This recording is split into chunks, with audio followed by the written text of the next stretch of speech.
33 years old. I know I'm going to be the oldest pilot on the flight deck, but I think that my life experience goes a long way. As my true competitive advantage, I would think I can outwork anybody.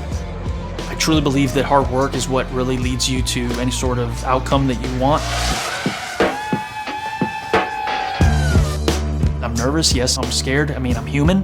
Who wouldn't be? These are the best pilots in the world. But with my training with firefighting, there are so many situations where you come in and you're fearful of something.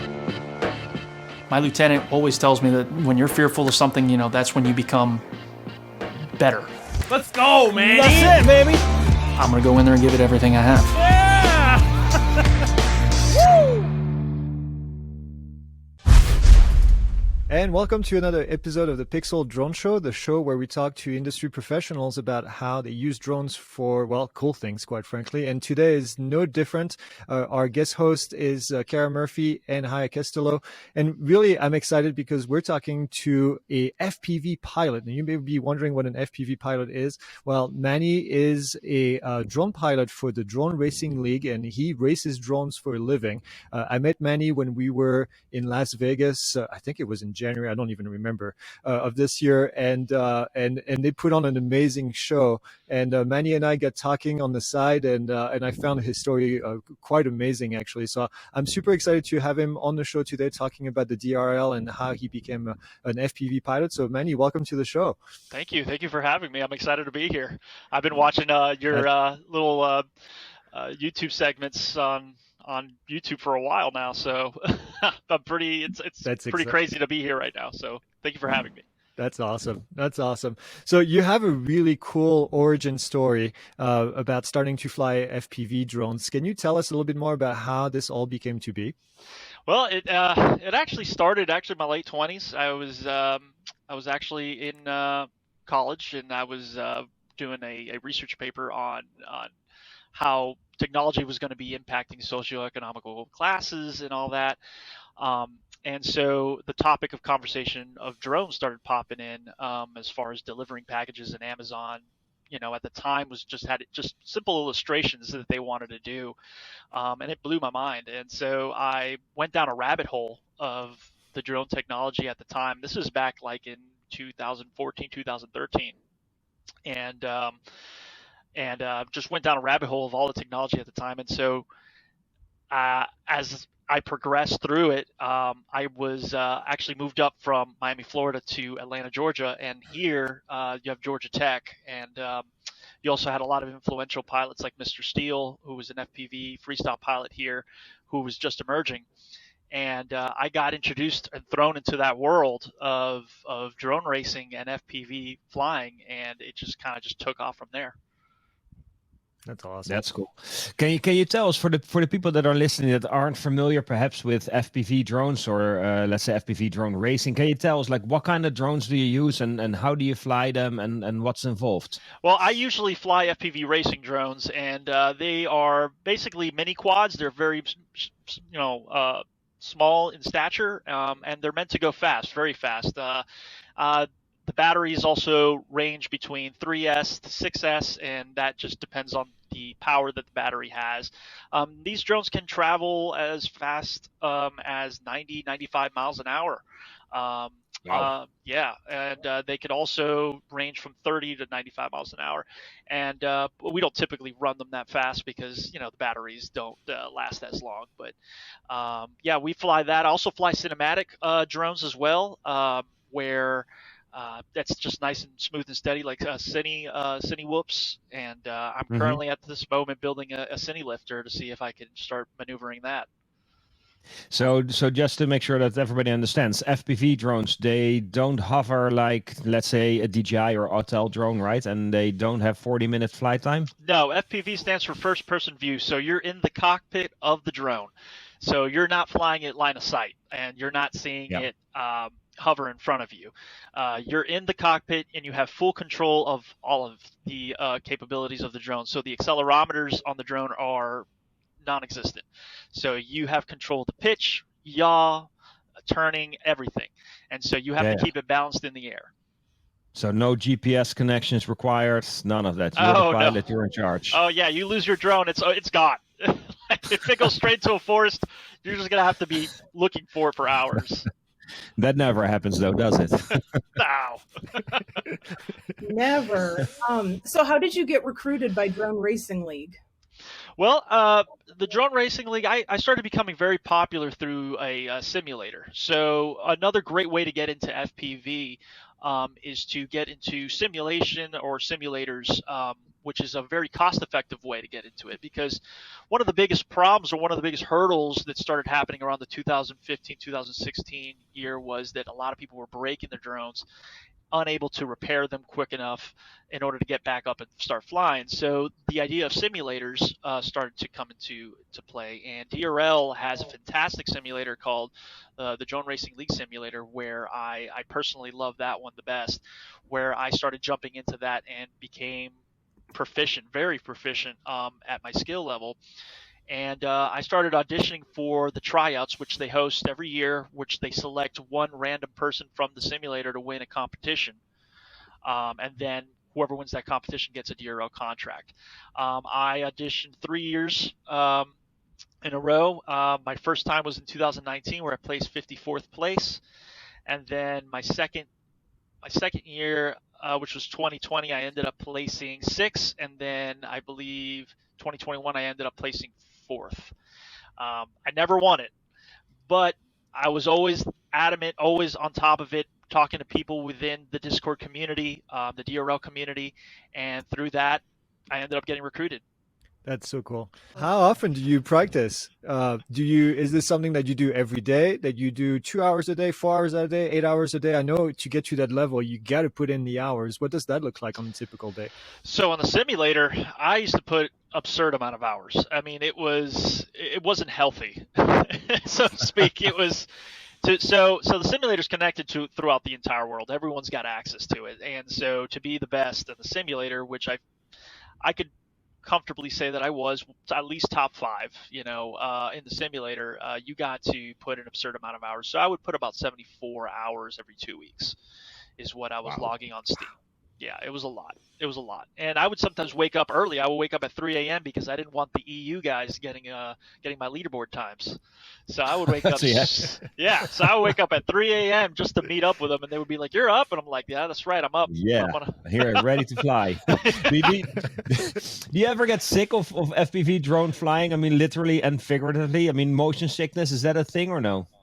Not for me. I've never been motion sickness. No, I put on the goggles, and it's almost like I'm just one with those goggles. I love it so much, and just flying around yourself, flying around your environment, is just this amazing out of body experience that I just crave it. I crave it. When I'm away from the goggles, I start to have problems.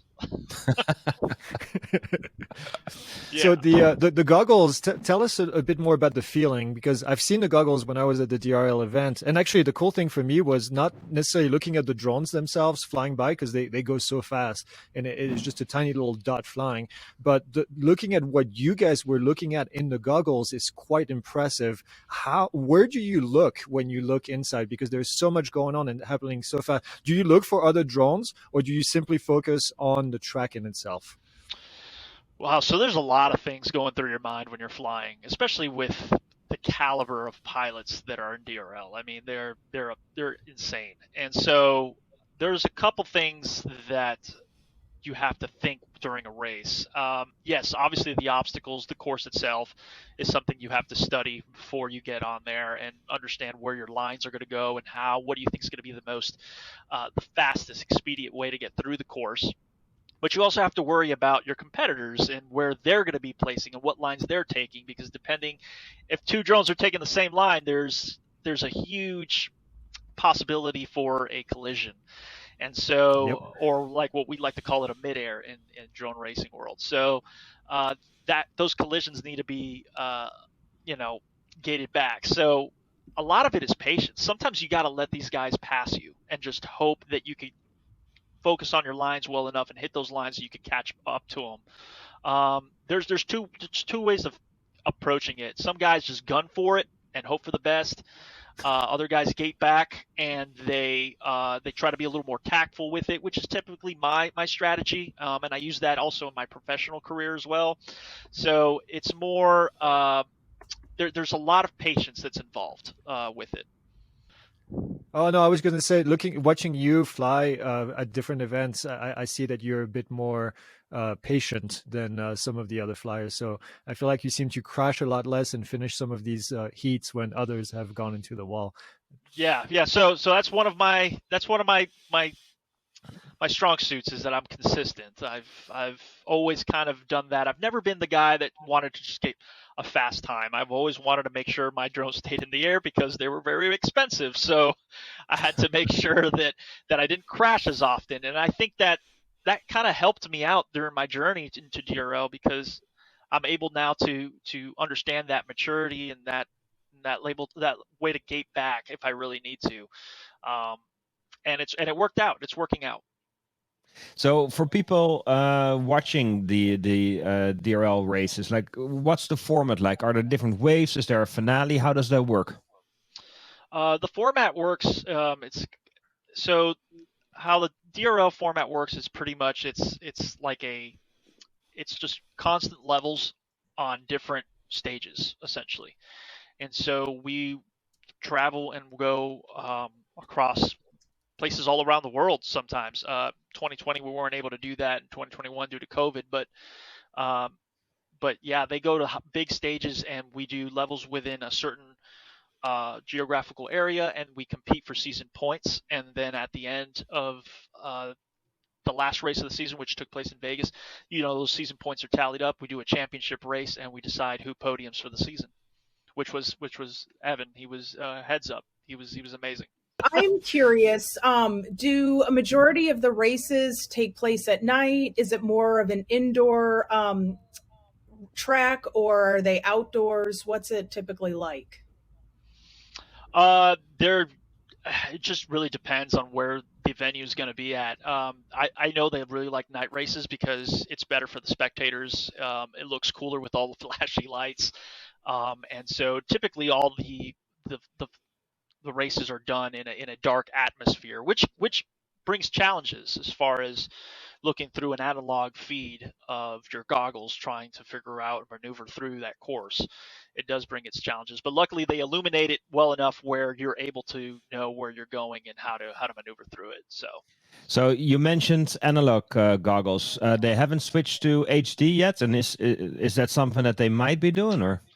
Sure. I mean, I don't see why they wouldn't eventually switch, but at the moment, no. It's analog, and it's more reliable that way. And the technology's known right now. You have HD0 that's now coming up. That's pretty interesting, and you have DJI, but DJI, unfortunately, right now won't be able to be suited for racing. I think there's still just a little too much latency for that, even though it's really great quality.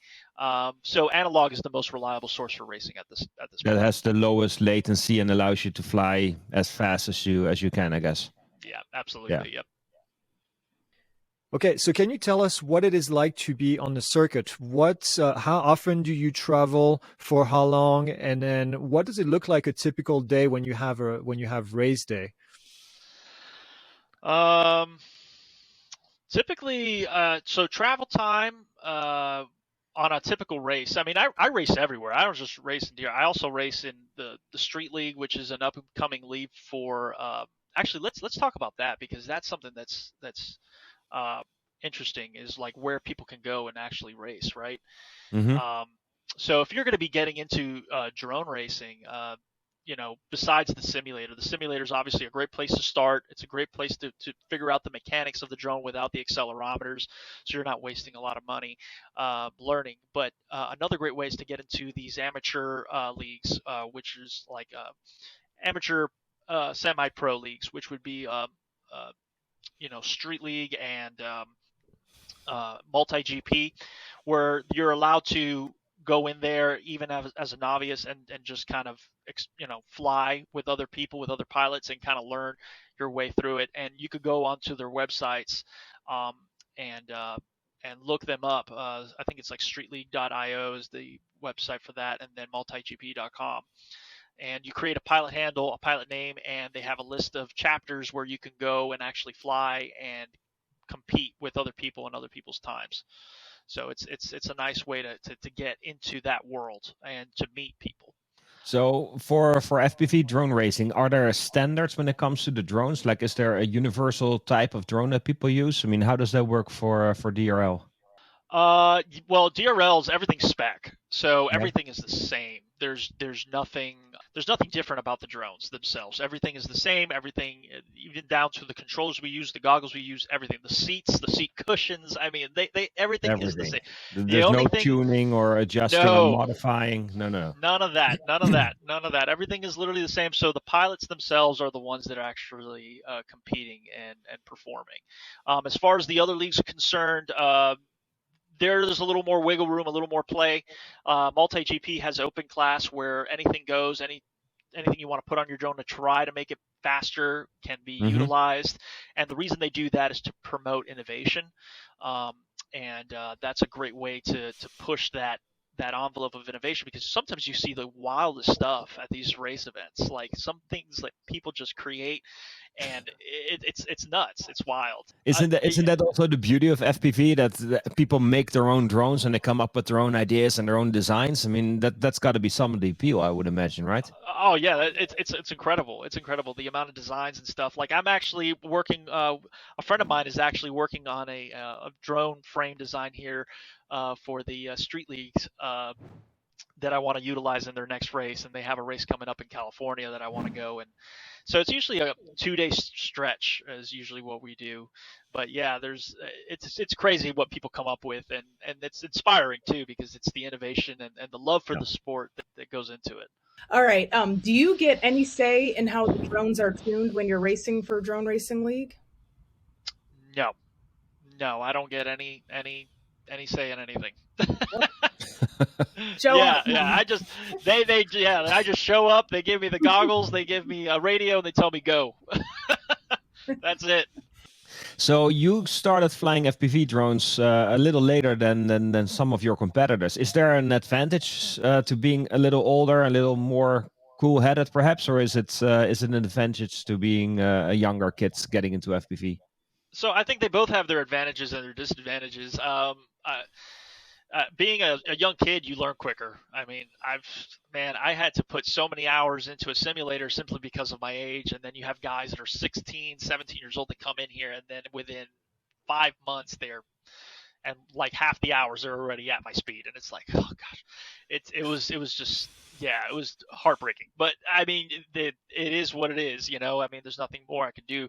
But I would say that, yes, maturity does play, and it plays in every sport, right? You got to be able to keep a level head in anything, and be able to concentrate and figure out and be patient throughout the course. And I think that does favor my abilities due to my age, where I'm at in my life. Yeah. And obviously, it seems to be working, because you just had a recent win. Can you tell us a little bit more about the event and how that panned out to be, and how it feels to get that experience of winning? Yeah, it was surreal. It was surreal. Just being invited to DRL was just a blessing, and so I came in there shaking. I was so nervous walking into that stage and seeing all the lights and all these pilots that I've admired, because I've seen these guys for years, and I couldn't believe that I was now sitting among them. You know, that was just an incredible feeling. And so now competing against them was just so nerve-wracking.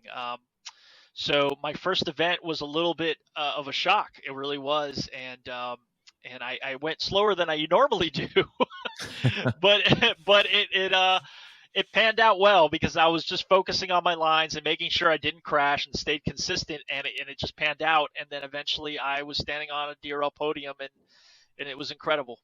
That's awesome. That's cool. So let's shift gears a little bit. For people that are listening and that are now dying to get into FPV drone flying, like, how and where do you get started? If you've never flown an FPV drone, what's the best way to get in?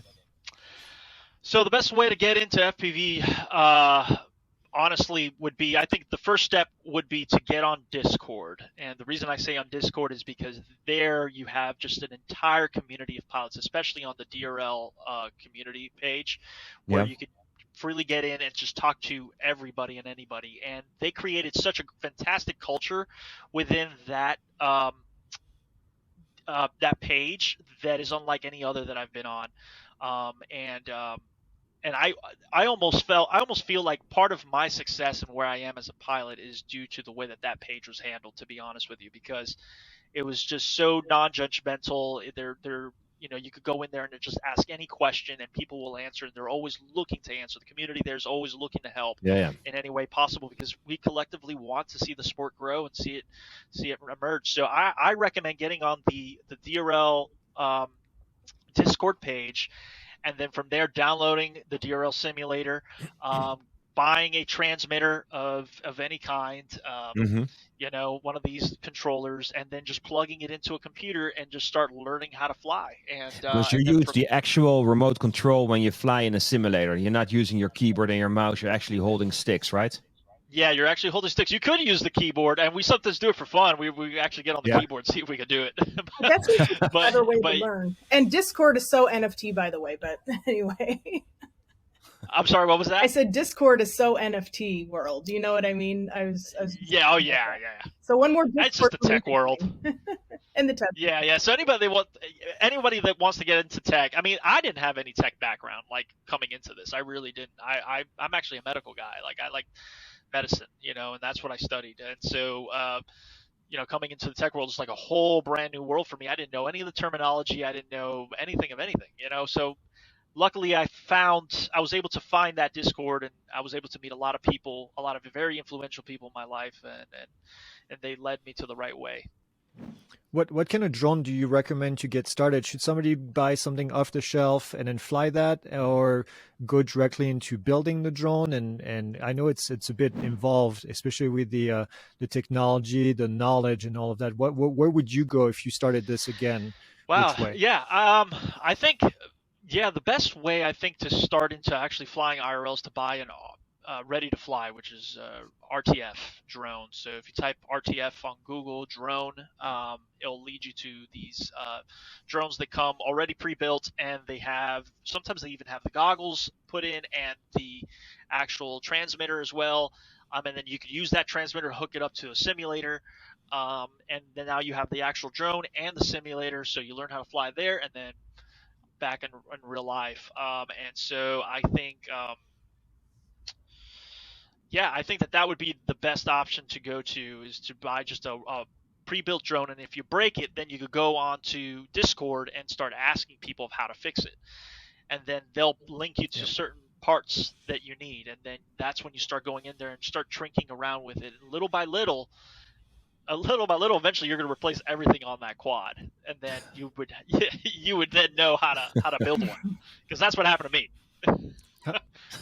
How many drones have you broken? Gosh. I don't even know. I lost count. I mean, so many. I think the better question is, how much money have I lost? That's the better question. You don't want to I don't look even at want that. to look at that statement yet. We won't go there. No. So a lot of people that fly drones, of course, fly DJI drones as well, and they came out with the DJI FPV drone. Do you see that as a good way to get into FPV flying, or is that so different that that's not the right approach?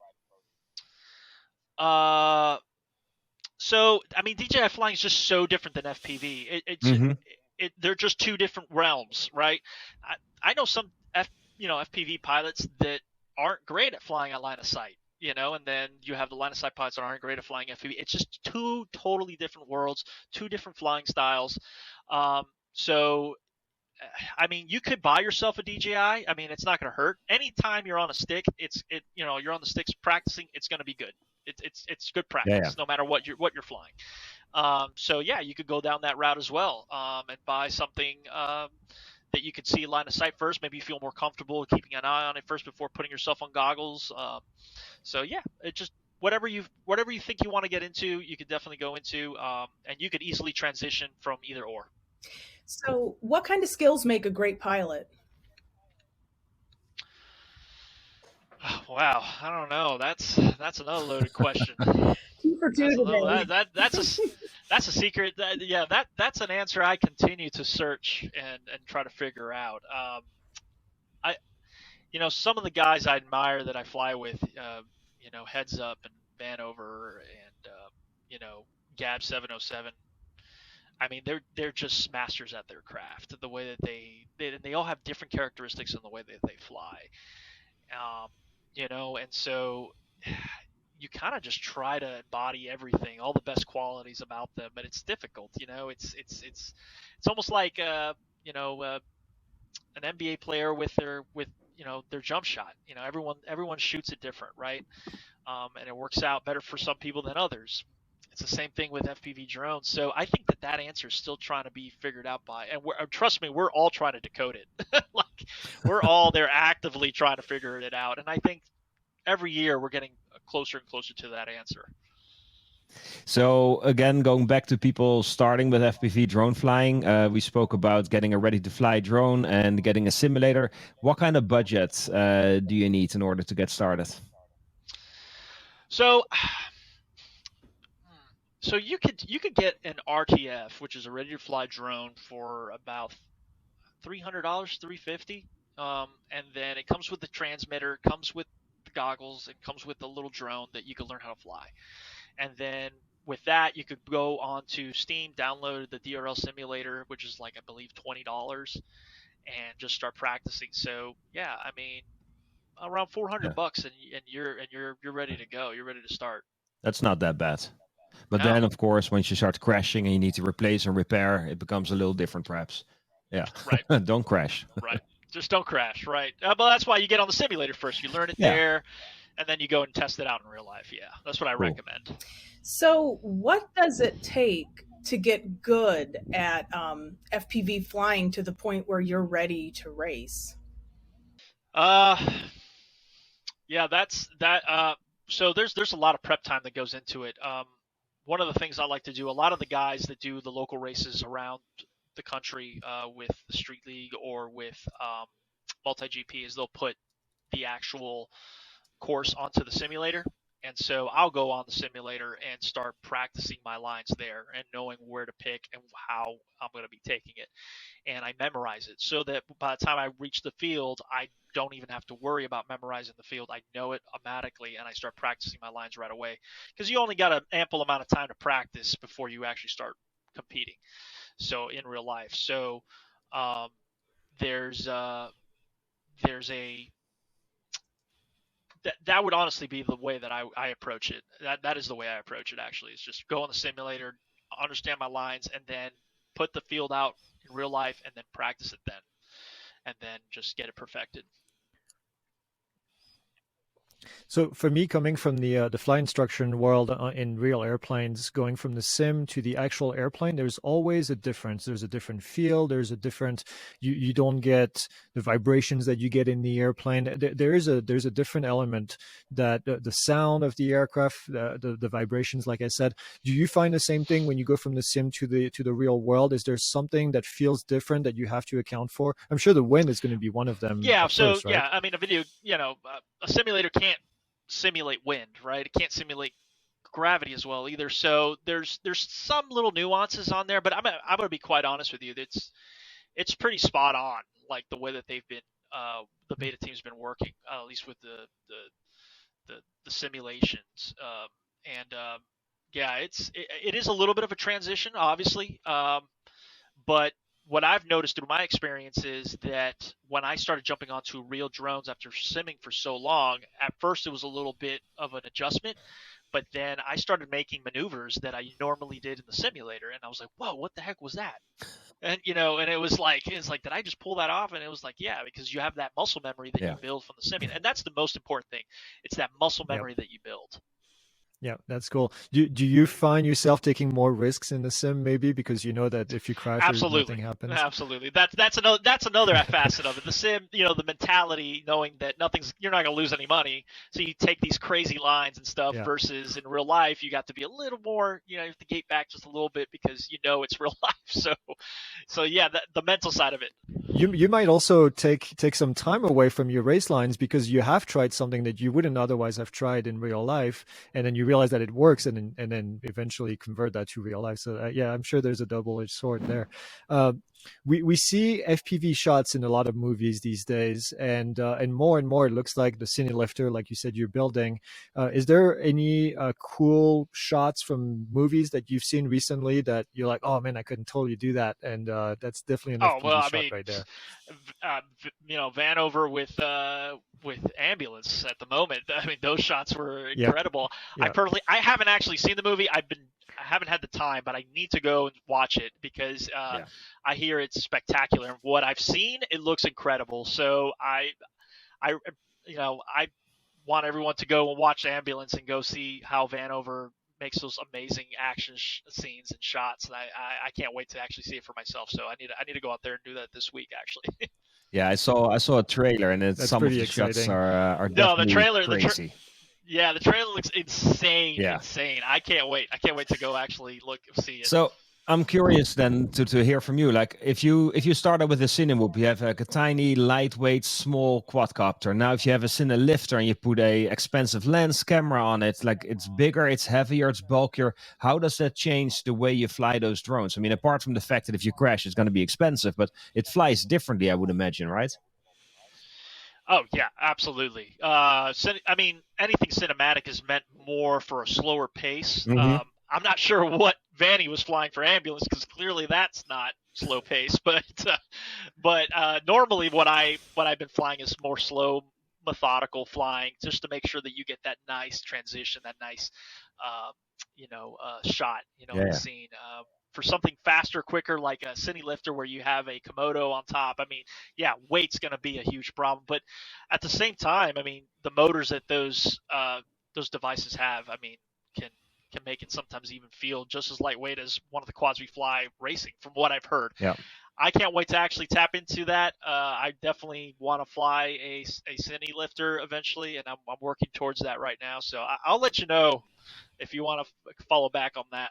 we'll have you back on one of the future episodes. No, Absolutely. I agree. I think there's definitely a future for FPV drone shots in movies and commercials, and you see it more and more often. And I remember the first time seeing it, it's like, yeah, that's the kind of shot you need for the next James Bond movie, where you're part of the action because you're flying in the middle of it. Who are some of your FPV drone pilot heroes? Like, who are the people that you look up to? Can you give us some names? Man, there's a few guys. Yeah. I think I mean I just get inspired by so many people. It's kind of hard to keep up. And one of them is a good friend of mine named Mark Huff, who is he's not a big name at the moment. I'm sure one day he will be, but he's a good friend of mine, and he has just been an absolute blessing in my life because he's been able to put me into this world and has taught me everything I know, and he's been extremely patient with me, and we've became really, really good friends because of it. He's definitely a person that inspires me. Another Heads Up as well from DRL, just the way he flies and the way that he handles himself at such a young age is also pretty inspiring to see. I like to see, a young kid like that handling himself the way he does so professionally. So that's definitely someone I admire. In Vanover as well. I mean, it's just so many guys. There's a lot of them. Different traits that Swinging back to Drone Racing League, how has the technology improved from when you started up to now? And do you think the stakes are higher as far as how you place? As far as technology, I'm not 100% sure because I haven't been filled in to see if there have been any changes at the moment. I'm sure there have been. They make changes every year, but I'm not 100% sure what that would be. But as far as stakes are higher, yes, absolutely. Stakes are always higher every year. The competition gets fiercer, gets more competitive, because everyone is fighting for position, right? So, and like they usually bring in other pilots that are comparable or just as good as the top elite pilots in the top 6. So every year it gets difficult, and every year people are pushing themselves and creating. Like we said earlier, creating this idea of like what is the best FPV pilot. People are figuring out those questions every year. So every year you have to try to elevate your game. So I just covered the GoPro Hero 10 Black Bones, which is an FPV camera. The way it's been pitched is that it's competition for DJI's FPV. You can mount it. If you're good at soldering, you're going to put it on there. But I guess the takeaway is that it's slimmer. There's no need to saw any parts off to keep the drone airborne longer. It's not a lot of risk of overheating with the ventilator. Right. What are your thoughts on that? And are you, given what you do on your off time, are you interested in picking one up? I'm definitely interested in picking one up because I prefer lighter camera equipment because that means my battery lasts longer. It's not as much drain on my motors or load on my quad itself. So I'm definitely interested in looking at it. I also like the fact that you could connect it to a UART and you could control it simultaneously without having to press any buttons. So you could flip a switch and it starts recording, which is pretty cool. It's a pretty cool feature. GoPro definitely went in that direction to help out FPV pilots, which is incredible because now you have a giant corporation who's now looking at this tiny little, well, I wouldn't say tiny, but a growing little industry, right? And so now we're getting that attention from a major corporation, which is pretty cool. So the fact that they're actually catering to us as a niche, right, is fascinating. So in that regard, I would say, yeah, it's pretty cool, and it's interesting to see where they take it. And you do more than racing drones. I know you in real life. You're also an EMT and a firefighter. Can you tell us more about that part of your life? I am. I'm a paramedic firefighter, and I work in the Atlanta tri-state area. I've been doing it for about 7 years now, and I love it. It's a great career, very rewarding career, that's my full-time job. That's what I do, and then my other full-time job is drone racing. So, my time is definitely split between the two worlds, and they're both so different. But I think that my training as a firefighter and paramedic has really helped me with my drone racing because I'm able to keep myself calm. I would say better than the average person due to the extent of experience I have as a paramedic, and I adapt those lessons to drone racing when I sit down in the flight deck. So what is the most rewarding part of being in these lines of work? I would say the most rewarding part is just seeing the gratitude in someone's face when you can help them. And I think one of the cool parts about me in specific is that I'm bilingual. I speak Spanish as well. I'm Hispanic, so whenever we run in a predominantly cultured area, and I start speaking Spanish, it's almost like this sense of relief that just you could see it in their demeanor, their eyes, and I like being that for somebody in a very tough moment because people call you, during the worst times of their lives, So I like to be that sense of calm when I walk into a room and really help out my community. And what are the biggest challenges that you face in your line of work? The stress. It's a very stressful job. It's a very stressful job, and I'm constantly working on ways to alleviate that stress, either through exercise, meditation, different tactics.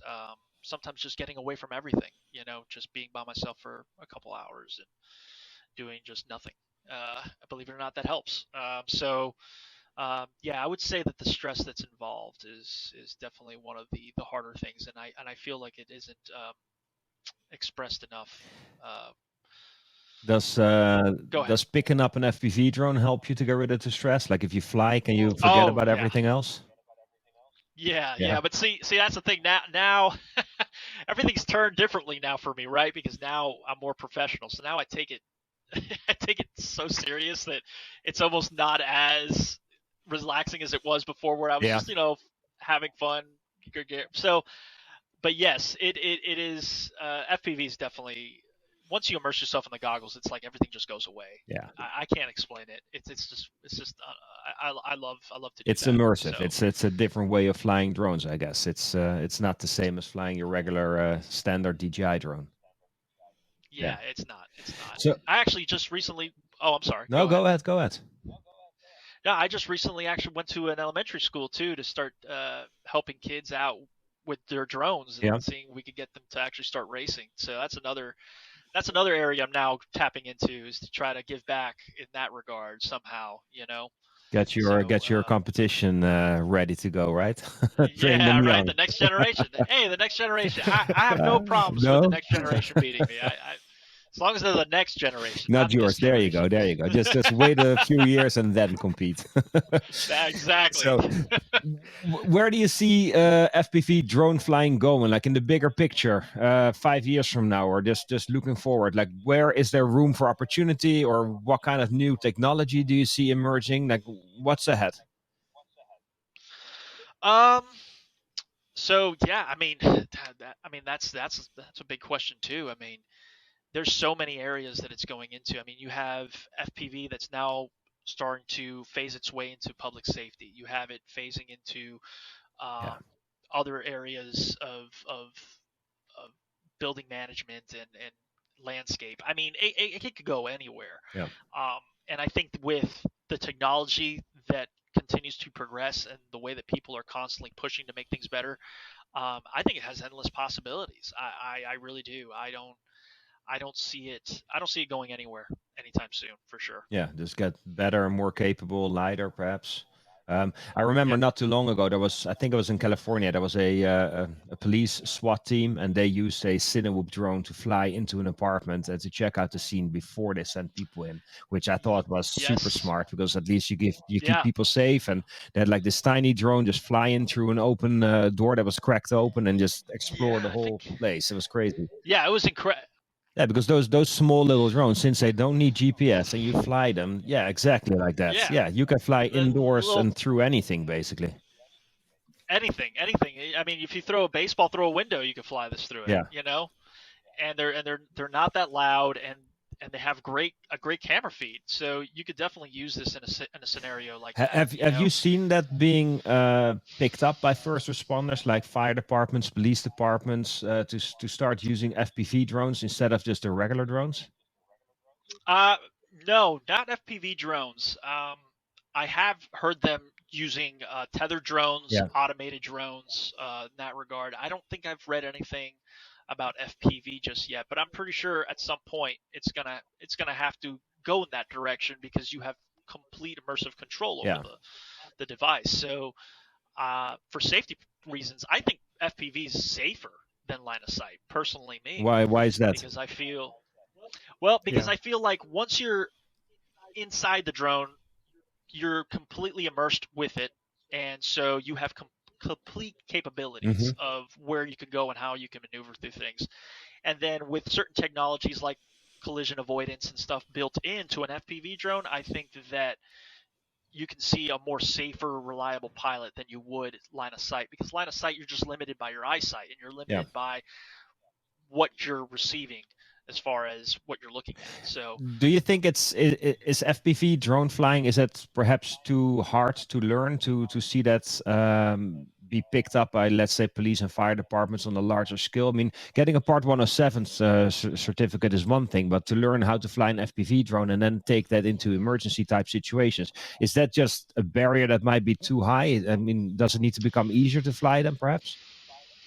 yeah, and I think it would have to become more mainstream, right? So I think that, the more people that start to get involved in that sport and start to develop it, like the kids now that are now getting into it at a young age, by the time they're my age, I mean, who knows where they'll be as far as professionals are concerned. And so they'll have those skill sets to be able to handle a situation like that. For emergency management, I think it might be a little different.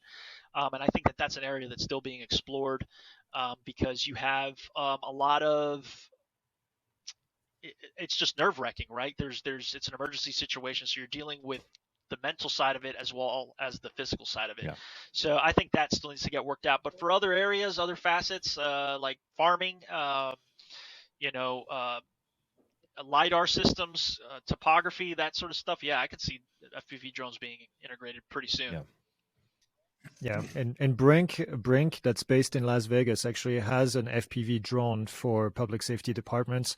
They have this little thing in the front that will actually break a window, and then they can get That's in. crazy. And then they even have a communication device on the drone, so they can communicate with the people that may be trapped inside, or the people that are doing hostage situations. So they have quite the amount of training actually to get people trained up, but they also have altitude hold, and I think they have some technology that helps it fly. It's not fully manual, but I can see exactly your point of, using that because it's a lot more immersive in getting in. And by the way, that tiny little drone that you have, we bought a bunch of those for our office here, and we have a bunch of gates around the office that we used to practice. But you're definitely not invited to any of this because you would put us to shame. That's not true.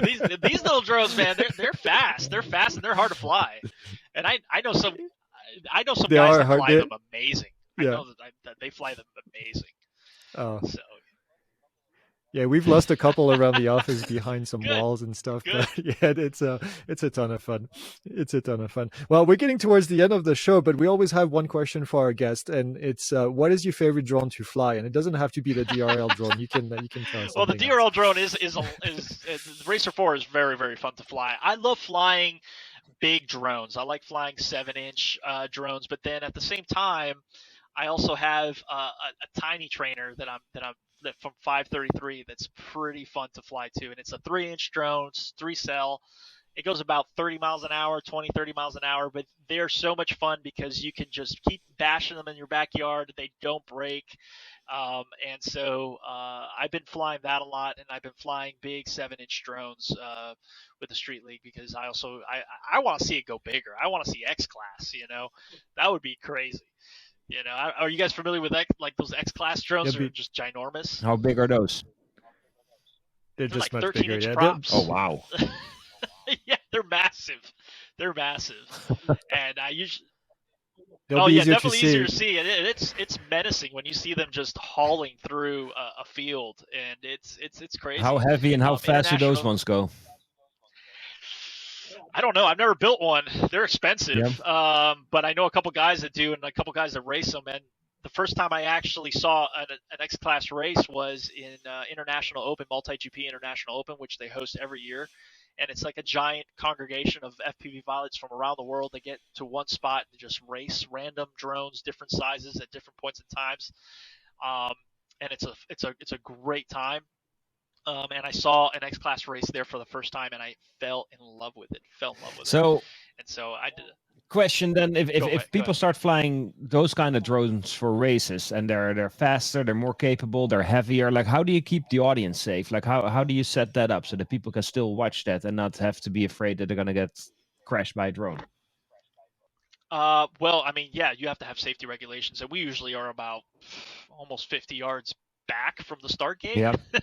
So that's a good safety procedures to just get real far back, and to stay low. That's another thing. You want to stay below tree lines. You want to make sure that you're not, make sure you got fire extinguishers that are close by, and just keep an eye. Have a race director out there, just keeping an eye on the field, making sure no one's coming out, no one's going in. So there's ways to do it.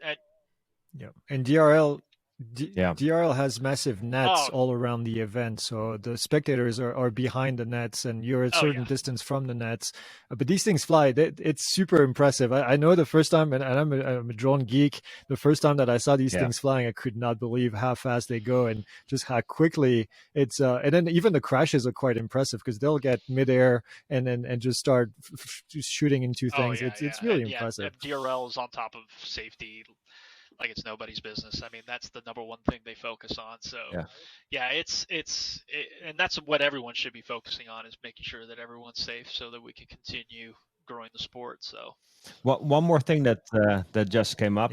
Well, Manny, and this doesn't apply when you're flying indoors, but what's your opinion about the whole remote ID thing? I mean, that's going to be applicable to FPV drones as well if you fly them outside. I mean, when you custom build your drones and they need to be small and your flight time is already short, like, what do you think about the whole remote ID thing? So the remote ID, I mean, I understand where the FAA is coming from. I'm not oblivious to why they want to implement it. I just think that there needs to be more modification to it. I think that if you're flying below tree lines, there shouldn't be an issue. Yeah. But they want that transponder on there regardless. So I don't know. I know that it can be very impactful with a lot of like more so the freestyle side of things. And I think it's more of a gateway to try to start getting more commercial drones into the airspace is what I think the main objective of that is. And they want to try to push us to a certain area or site. So I'm not really in favor of it 100%. I do understand the reasons behind it, but it's just a lot. I really don't have a solid opinion, but what I have heard, I'm not really too thrilled. No, it's like it's a bit of a one size fits all, and it really doesn't fit everything, right? I mean, if it's a let's say an Amazon drone delivering products to another Amazon warehouse, and it's a big drone, that's a whole different ball game than, let's say, flying a Cinewoop drone in your backyard. Yeah. Right. And so, and with how dynamic this sport and this industry is right now, it's almost like we mentioned earlier. I think drones are where computers were in the 1970s. And you definitely don't want to cap the next Steve Jobs. Yeah. You don't want to cap the next Bill Gates, whoever that may be, And so that's what that would be doing. It would be capping some innovation for sure. Yep. Well, Manny, thanks so much for your time and for being on the show. I knew this was going to be a good interview because talking to you in Vegas, I was really impressed with all the things you've been doing. So thank you so much for joining us today. Thank you for having me. I loved it. I enjoyed it a lot. Thank you. Well, if you are looking to find Manny on social media, his search for Manny himself, that's his handle on a lot of different social media outlets. And then if you want more information about the Drone Racing League, you can just Google Drone Racing League. They'll show up right at the top. They have races all over the country. And if you want to go and see one, and if you have a chance to go see one in person, I would highly recommend it. It was extremely impressive. You can actually get really close to the players, and you can go yell at Manny and tell him that you saw him on the PiXL Drone Show and give him kudos for flying out there. They're very approachable. You can really talk to them, and you can literally be 6 feet away from them as they're flying and see the feed and everything. So it's a really cool event. So, and then as far as the PiXL Drone Show, like, subscribe, leave your comments for us. You can find us on YouTube, and you can find us on all the podcast channels. And this is it. We'll see you next Tuesday. Awesome. Thank you. Good stuff.